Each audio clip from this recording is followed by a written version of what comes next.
नमस्कार, स्वागत है आप सभी का YBN बिहार झारखंड में। मैं हूं आपके साथ मुदिता। बिहार की राजनीति एक बार फिर करवट लेने को तैयार है। सत्ता की गलियारों में जो खबरें छनकर आ रही हैं, वे बता रही कि इस बार बीजेपी नहीं बल्कि जेडीयू बढ़त लेने वाली है। कभी बीजेपी पर मनमानी का आरोप लगाने वाली जेडीयू आज अपनी मंत्रियों की संख्या बढ़ाने की तैयारी में है। तो क्या सचमुच नीतीश कुमार बीजेपी को ओवरटेक करने वाले हैं?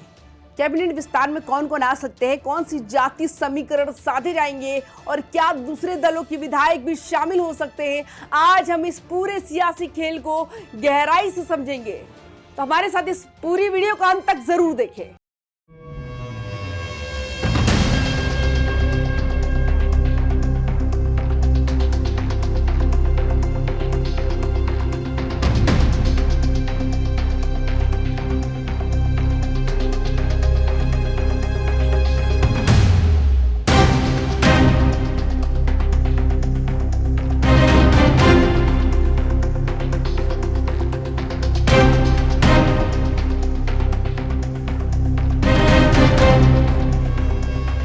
बिहार में अगले महीने एक बड़ा राजनीतिक विकसन होने वाला है। करीब 16 जनवरी के आसपास राज्य में नया कैबिनेट विस्तार संभव माना जा रहा है।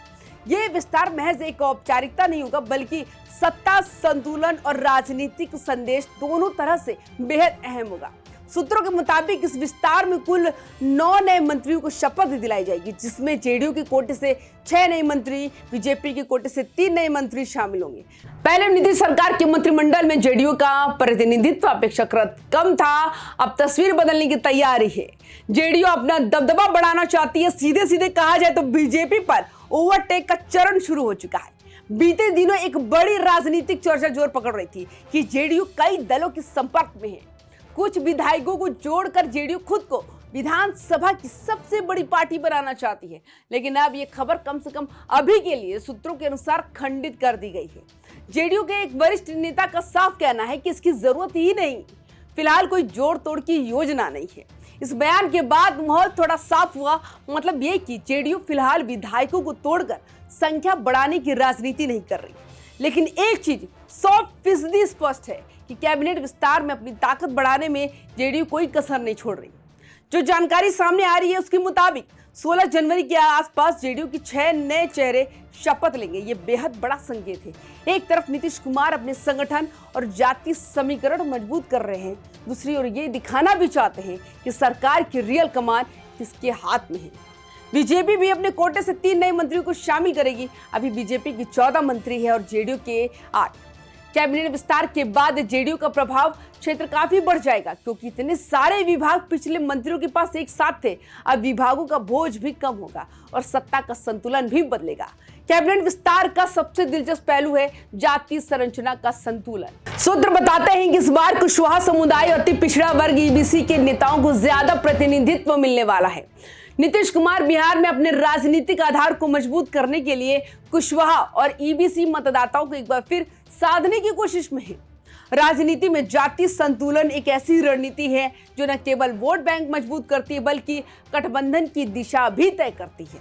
नई सूची में नए चेहरे होंगे, यानी ये साफ संकेत है कि नीतीश कुमार अपनी टीम को रिफ्रेश कर रहे हैं, नई ऊर्जा ला रहे हैं और जमीन से जुड़े चेहरे को आगे बढ़ाने की योजना बना रहे हैं। एक और बड़ा सवाल था, क्या जेडीयू अन्य दलों की विधायकों को अपने पाले में लाकर कैबिनेट में शामिल करने वाली थी?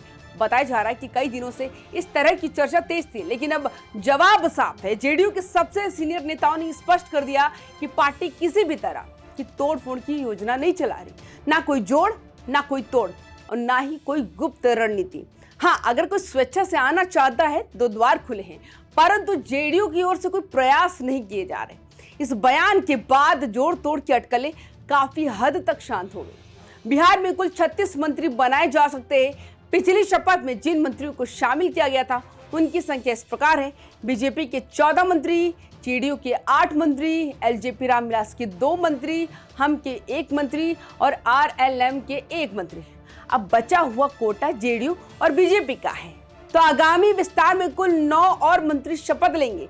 इससे सरकार का पूरा ढांचा नए सिरे से खड़ा किया जाएगा।